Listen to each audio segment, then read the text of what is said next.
The day is finally here. The stage is set. Sound check is done. It is time to celebrate the opening of the Canadian Museum for Human Rights with Rights Fest. And only City can take you backstage. Let's go. So how come history takes such a long, long time?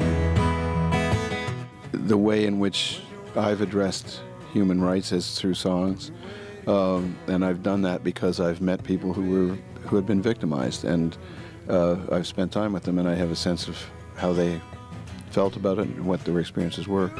I think it's a good thing to have in the world. I think a museum that's dedicated to the hope for a lessening, let's say, of human rights abuses, because I don't think we could ever imagine getting rid of them, but a lessening of those things is a good, a positive presence.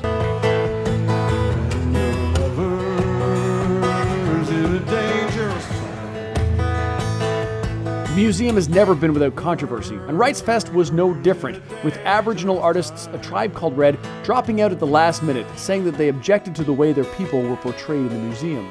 Fellow performer, West Coast hip-hop artist Shad supported their decision.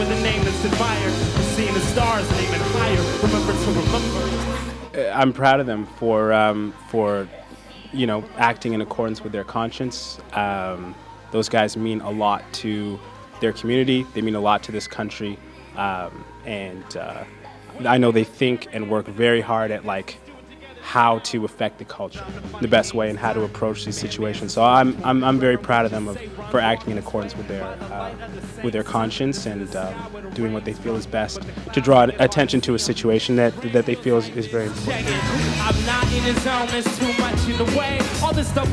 For veteran performer and humanitarian Buffy St. Marie, the future of musical activism is in good hands with the younger generation. People of all ages are concerned, especially real young artists, rappers, poets, other artists even beyond the music business. Yeah, I think so, and it's good to have a lot of attention on this kind of issue because I think it encourages people that it's okay to do research and to speak out.